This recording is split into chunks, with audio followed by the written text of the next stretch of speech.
உங்களுடைய ராசியினுடைய அதிபதி அவர் உச்சம் பெறுவது உங்களுக்கு நல்லது தான் பண்ணுவார். நிறைய நல்லது நடக்கிறது, சுபகாரியங்கள் நடக்கிறது, சுபவிரயங்கள் நடக்கிறது, வார்த்தைகளுக்கு மதிப்பு மரியாதையும் ஏற்படுவது, தொலைதூரத்திலிருந்து நல்லது ஏற்படுவதெல்லாம் தனுசுக்கு ஏற்படுது. குரு வந்து 2ஆம் இடத்தை பார்க்கறது, குரு வந்து 12ஆம் இடத்தை பார்க்கறது, குரு வந்து 4ஆம் இடத்தை பார்க்கறதுனால ரத்த பந்த உறவுகளுக்கு நிறைய உதவிகளை செய்யக்கூடிய அமைப்பு. பழனி முருகரை தரிசனம் செய்வது, பழனி முருகருடைய ராஜ அலங்கார தரிசனம் பார்க்கறது, சிரசு விபூதி என்ற தலையில் வைத்த விபூதியை வாங்கி கொள்வது, அதை தினமும் யூஸ் பண்ணுவதெல்லாம் தனுசுக்கு பெரிய அளவுக்கு ஏற்றத்தையும் நம்பிக்கையும் கொடுக்கும்.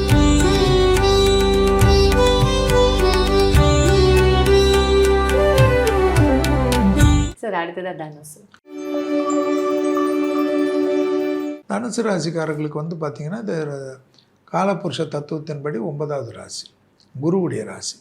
இப்போ குரு வந்து இவங்களுக்கு 7ஆம் இடத்துலேருந்து 8ஆம் இடத்துக்கு ஆட்சி பெற்றார். ஆட்சினா உச்சம் பெறுகிறார். ஸோ 8ஆம் இடத்துல குரு உச்சம் பெறுகிறாருன்ட்டு நிறைய பேர் நிறைய கதை கட்டுவாங்க. ஆனால் உங்கள் ராசிக்காரர் தான் உங்களுடைய ராசியினுடைய அதிபதி. அவர் உச்சம் பெறுவது உங்களுக்கு நல்லது தான் பண்ணுவார். நிறைய நல்லது நடக்கிறது, சுபகாரியங்கள் நடக்கிறது, சுபவிரயங்கள் நடக்கிறது, வார்த்தைகளுக்கு மதிப்பு மரியாதையும் ஏற்படுவது, தொலைதூரத்திலிருந்து நல்லது ஏற்படுவதெல்லாம் தனுசுக்கு ஏற்படும். பெரிய அனுகூலங்கள் காணப்படும். அதே சமயம் ஹெல்த்து பார்த்துக்கணும், பிபி பார்த்துக்கணும், சுகர் பார்த்துக்கணும், படபடப்பு பார்த்துக்கணும், பால்பிட்டேஷன் பார்த்துக்கணும். சின்ன விஷயத்துக்கு வேலைக்காரங்க ஏதாவது தப்பு பண்ணால் கத்துறது, பிள்ளைங்க தப்பு பண்ணால் கத்துறது, புருஷன் தப்பு பண்ணால் கத்துறது, பொண்டாட்டி பண்ணால் கத்துறது, எப்பயுமே ரொம்ப ஹைப்பர் ஆக்டிவாக வச்சுக்க வேண்டாம். பிபிலே இருப்பாங்க. ஆமாம், பிபிலே இருப்பாங்க. ஏன்னா ரொம்ப நல்லவங்க, பேசிக்காக ரொம்ப நல்லவங்க. அதனால் சுருக்கணும் கோவம் வரும். நான் வந்து அவ்வளோ ஆனஸ்டாக இருப்பாங்க. அந்த ஆனஸ்ட்டுக்கு பங்கம் வர மாதிரி செஞ்சால் கோபம் வரும். அது இந்த சமயத்தில் வேணான்றது என்னுடையது. அதே சமயம் குரு வந்து 2ஆம் இடத்தை பார்க்கறது, குரு வந்து 12ஆம் இடத்தை பார்க்கறது, குரு வந்து 4ஆம் இடத்தை பார்க்கறதுனால இரத்த பந்த உறவுகளுக்கு நிறைய உதவிகளை செய்யக்கூடிய அமைப்பு. பழனி முருகரை தரிசனம் செய்வது, பழனி முருகருடைய ராஜ அலங்கார தரிசனம் பார்க்கறது, சிரசு விபூதி என்ற தலையில் வைத்த விபூதியை வாங்கி கொள்வது, அதை தினமும் யூஸ் பண்ணுவதெல்லாம் தனுசுக்கு பெரிய அளவுக்கு ஏற்றத்தையும் நம்பிக்கையும் சந்தோஷத்தையும் அனுகூலத்தையும் கொடுக்கும். தனுசு வந்து உடற்பயிற்சி கண்டிப்பாக செய்யணும். ஏன்னா அர்த்தாஷ்டம சனியில் இருக்கணும். வேர்வை வரக்கூடிய உடற்பயிற்சி வீட்டுக்குள்ளேயே நடங்க. நான் பெருசாலாம் சொல்ல மாட்டேன், வீட்டுக்குள்ளேயே நடங்க. ஃபோனை வச்சுட்டு நடங்க, ஃபோனை வச்சுக்கினே பேசாதீங்க, நடங்க. பாட்டு கேளுங்க, தெய்வ பாடல்கள் கேளுங்க. அதில் தெய்வ பாடல்கள் கண்டிப்பாக உங்களுக்கு பெருமாள் பாடல்கள் விசேஷம். சார், இப்போ நீங்கள் ஃபோனை வச்சுட்டு நடங்கன்றீங்க, அதுதானே வந்து ஒரு பெரிய இல்லை அது வந்துங்க, நம்ம வந்து கான்சன்ட்ரேஷனுக்கு வேண்டாம், ஃபோனை சைலண்டில் வச்சு ஒரு 20 நிமிஷம் நடந்தாவே போதும்னு நான் சொல்கிறேன். அடுத்து சார், இப்போ வந்து குரு பெயர்ச்சியாக இருக்குது. அந்த திருக்கணிதம், வாக்கிய பஞ்சாகம் அப்படின்னு 2 விஷயங்கள் இங்கே சொல்லப்பட்டாலும் மேஜர் டிஃப்ரென்ஸ் எல்லாம் 5-10 நாட்கள் இது எப்போதுமே ஒரு குழப்பத்திலே இருக்குது. இதை தாண்டி இப்போது இந்த கடக ராசியில் வந்து அவர் குரு பெயர்ச்சியாக இருக்காரு சார். ஸோ ஃபஸ்ட்டு வந்து ஒரு பொது பலன், அது மட்டும் இல்லாமல் கடக ராசியில் தான் வந்து விஜய் அவர்களும் இருக்கார். இப்போ இந்த தமிழ்நாட்டுக்கு இது எந்த மாதிரியான ஒரு இது ஜாதகத்தில் ஜோதிடத்தில் ஒழுங்காக பார்த்தீங்கன்னா பொது பலன்னா ஸ்பெஷல் கிடையாது. தமிழ்நாடு உலகத்துக்கு தான் பொது. பொது பலன்றது வந்து உலகத்தில் வந்து ஜென்மத்தில் இப்போ வந்து கடகத்தில் குரு. நீங்கள் சிஎம் வச்சுக்கின்னு கேட்குறது அவருடைய தனிப்பட்ட பலன்.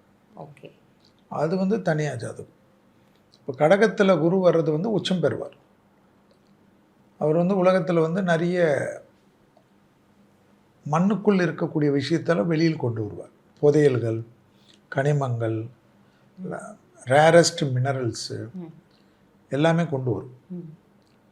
பெண்களுக்கு பெரிய உலகம் முழுவதும் நன்மைகள் ஏற்படுவது, உலகத்தில் வந்து பெண்களுக்கு பெரும் பேர் புகழ் ஏற்படுவது எல்லாமே கிடைக்கும். ஓகே, பெண்கள் பாதுகாப்பு வந்து நிறைய பாதிப்புகள்லாம் வந்து பராப வருடம் இது. அதனால் இது வந்து பெண்களுக்கு வந்து உலகத்தில் வந்து பெண்களுக்கு தீங்கிழைத்தவர்களுக்கெல்லாம் சட்ட தண்டனைகள், கடும் தண்டனைகள்லாம் எல்லா இடத்துலையும் வரும். இதெல்லாம் வந்து உலகத்தில் வரக்கூடிய விஷயம். சரி. அதே போல் பார்த்திங்கன்னா உலகத்தில் மெடிக்கல் புரட்சிகள் ஏற்படும். மருத்துவத்தில் பெரிய பெரிய நோய்களுக்கெல்லாம் எளிதாக மருத்துவம் கிடைக்கும். அதாவது இந்த மாதிரி நோய்களுக்கெல்லாம் மருந்து கண்டுபிடிச்சிட்டாங்களான்ற மாதிரி பேச வச்சிடும். அதில் குறிப்பாக ரத்தத்தில் இருக்கக்கூடிய நோய்கள், ரத்தத்தில் பரவக்கூடிய நோய்னா கேன்சர். அதே போல் இந்த இதயத்தை போய் ரத்தம் அடைக்கிறது, மூளையை ரத்தம் அடைக்கிறது, மெமரி லாஸ் ஆகுறது, இந்த மெமரி போகிறது, அல்மைசர் டிசீஸ்ன்றது, ஞாபக மறதி நோய்கள் இதுக்கெல்லாமே மருந்துகள் வந்துடும். ம். வந்துடும்னா இதெல்லாம் நம்ம தொடர்ச்சியாக சொல்லி கொண்டு வருது. உங்கள் சேனலுக்கு இது புதுசு ம். நம்ம வர்றது. ம். ஆனால் உலகத்துக்கு வந்து 2031 வரைக்கும் ம். பெரிய சரிவுகள் தான் காட்டுது.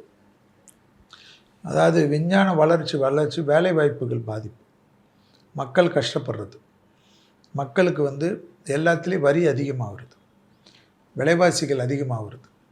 அதே போல் இந்த வருஷம் வந்து குரு வர்றதுனால விருச்சகத்தை பார்க்கிறார் 5ஆம் பார்வையாக, 7ஆம் பார்வையாக மகரத்தை பார்க்கிறார், 9ஆம் பார்வையாக மீனத்தை பார்க்குறதுனால தங்க விலை ஏறும். அதே போல் விவசாயத்தில் புரட்சிகள் ஏற்படும், ம். கால்நடை துறையில் புரட்சிகள் ஏற்படும். அதே போல் வந்து நாம் சொன்னது தான், வேலை வாய்ப்புகள் பெரிய பாதிப்புகள் ஏற்படும், மத மோதல்கள், இன மோதல்கள், இதெல்லாம் வரும். இளைஞர்களால் இளைஞர்கள் வேலை வாய்ப்பு பாதிப்பு அதிகமாக உலகம் முழுவதும் எதிர்பார்க்காதெல்லாம் நடக்கும். அதே போல் வந்து சோஷியல் மீடியா, இந்த ஆர்டிஃபிஷியல் இன்டெலிஜென்ஸ் இதுக்கெல்லாம் மக்கள் அடிக்ட் ஆகிட்டு இந்த மன அழுத்தத்தில் அதிகமாக ஆகக்கூடிய இது வந்து கடகத்தில் இருக்கக்கூடிய குருவால் ஏற்படும். மன அழுத்த நோய்கள் நிறைய வரும். ஸோ இளைஞர்கள் தான் நிறைய பாதிப்பு. இதெல்லாம் இருக்கக்கூடிய அமைப்பு. அதில் தமிழ்நாடு எஸ்பெஷலி எல்லாம் கிடையாது. பொதுவாகவே 2031 வரைக்கும் உலகம் இந்த போக்கில் தான் போர் மேகங்கள், யுத்த தளவாடங்கள், யுத்தத்திற்கு வந்து ரொம்ப பெரிய டெக்னிக்கெல்லாம் சாதாரண டெக்னிக்கில் வந்து பெரும் மரண சேதங்கள், அதே போல் வந்து கடல் வழி போக்குவரத்து பாதிப்பு, இதெல்லாம் வந்து தொற்று நோய்கள் உருவாக்குறது, அதான் மனிதனே உருவாக்கி நோய்களை கொடுக்கறது, பயோவார், இதெல்லாம் பண்ணி மக்களை ஒரு அல்லோலப்படுறது. அப்போ உலகத்திலே பாதிப்புனா தமிழ்நாடும் உலகத்தில் தானே, இந்தியாவுக்கே இருக்குது. தலைவர்கள் செய்யக்கூடிய தவறு, தலைவர்கள் தவறான முடிவு எடுப்பதனால் மக்கள் பாதிப்பாகிறது. இதெல்லாம் நிறைய பேர்களுக்கு வந்து தலைவர்களுக்கு வந்து தேக ஆரோக்கியத்தில் குறைபாடு வருகிறது. அவர்கள் எதிர்பார்க்காத திடீர் நோய் வாய்களுக்கு கூட இருப்பவர்கள் செய்யக்கூடிய தவறுகளுக்கு பதில் சொல்கிறது. இதெல்லாம் தெய்வ வழிபாடுகள், மகான்கள் வழிபாடுகள், சித்தர்கள் வழிபாடுகள். ஏன்னா சித்த பூமி நம்மதெல்லாம் இது போல் கும்பிடுவது, இது போல் விசேஷம்தான் நம்மளே இந்த உலகத்தில் இதுவும் கடந்து போகுன்ற மாதிரி. ஏன்னா எல்லாமே புரட்சிகள். இப்போ விஜய் சார் வருவார்னு யாராக நினச்சாங்களா? அப்படி கிடையாது. இது போல் வந்து எதெல்லாம் தொட்டு இருக்கிறதோ அதெல்லாம் காணாத போகும். அதுதான் அந்த ஜென்மத்தில் வரக்கூடிய குரு பண். இது உச்சத்தில் குருன்னு சொல்கிறது என்ன மாதிரி? இல்லை, சந்திரன் வீட்டில், கடக ராசியில் சந்திரனுடைய வீட்டில் குருவானவர் உச்சம் பெறுவார். உச்சம் பெறுகிறதுக்குன்னு எல்லா ராசிக்கும் உண்டு. சனியானவர் துலாத்தில் உச்சம் பெறுவார், சந்திரனானவர் ரிஷபத்தில் உச்சம் பெறுவார். ஸோ குருவானவர் கடகத்தில் உச்சம் பெறுவார். இவ்வளோதான். உச்சம்னா அவங்க பலத்தை இழக்காமல் இருப்பார்கள், நீசம்னா பலத்தை இழப்பார்கள். ஏன்னா 13 வருஷம் கழிச்சுன்னு சொல்கிறாங்க. 12 வருஷம். ஓகே, அது ஒவ்வொருத்தர் கணக்கு. குரு என்றால் ஒரு இடத்துக்கு வரணும் 1 வருஷம், அவர் சுற்றி வர்றதுக்கு 12 வருஷம். அவ்வளோதான். 11வது முடிவில் வந்துடுவார், 12வது வருஷம் முடிவில் வெளில போயிடுவார். இவ்வளோதான் குரு. ஓகே. சனின்னா 27வது வருஷத்தில் வருவார், 30வது வருஷத்தில் போவார். அதனால தான் சனி வந்து 30 வருஷத்துக்கு ஒரு முறை. ஓகே. ஏன்னா ஒரு ராசியில் 2.5 ஆண்டுகள், அப்போ 12 ராசினா 30 ஆண்டுகள். அதே போல் குருனா ஒரு ராசியில் 1 வருடங்கள், 12 ராசியில் 12. ஓகே, அவ்வளோ. அதுதான் இந்த கடகத்தில் அந்த தமிழகத்துக்குன்னு ஏதாவது குறிப்பாக சொல்ல முடியும்?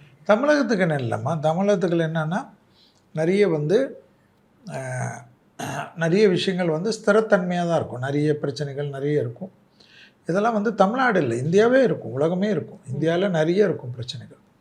அதனால தான் வந்து உங்களுக்கு இந்த குரு பயிற்சி வர்றதுக்கு முன்னாடியே பிரைம் மினிஸ்டர்லாம் மக்கள் ஜாக்கிரதையாக இருக்கணும், பெரிய பெரிய எக்கனாமிஸ்ட்லேருந்து ஃபைனான்ஷியல் அட்வைஸர்லாம் ரொம்ப ஜாக்கிரதையாக இருங்க, சேமிப்பை பத்திரமா வச்சுக்கோங்க, நிறைய வந்து வெஹிக்கிளை வந்து கம்மி பண்ணிக்கோங்க, எல்லாம் ஓல்டு வாங்காதீங்க, இதெல்லாம் வந்து அந்நிய செலவாணி இதெல்லாம் இருக்கிறதெல்லாம் இருக்கும்.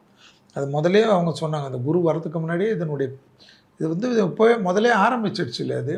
அது இன்னும் நீங்கள் பார்த்தீங்கன்னா ஜூன் ஜூலைலலாம் இன்னும் அதிகமாக தான் இருக்கும். அதே போல் நிலநடுக்கங்கள், கடல் பழக்கிறது, கடல் நீர் மாசுபடுறது, பூமி சரியிறது, கடல் தண்ணி உள்ளே வர்றது, இதெல்லாம் நம்ம பார்க்கக்கூடிய அமைப்பு. நவம்பர் டிசம்பர் மந்த்லலாம் நம்ம நிறைய இருக்கும். வெள்ளங்கள் வந்து அப்படியே கொட்டும். அதெல்லாம் முதலே எச்சரிக்கை நடவடிக்கைலாம் அரசாங்கம் கவர்மெண்ட்லாம் எடுக்கணும். இப்போ புது கவர்மெண்ட் வந்திருக்கு, அவர்களெல்லாம் முதலே வந்து அதுக்கு உண்டான பிளானிங் பண்ணணும், இல்லைன்னா கெட்ட பேர் வரும். ஏன்னா நிறைய பிரச்சனைகள் வரும். அவன் வெள்ளம், அதாவது மழை காலத்தில் மழை பெய்யாமல் வெயில் அடிக்கும், வெயில் காலத்தில் மழை அடிக்கும், புயல்கள் அடிக்கும், அதுபோல் நிறைய காற்றால் ஏற்படக்கூடிய அமைப்பு பெரிய அளவு சொல்லுங்கள்.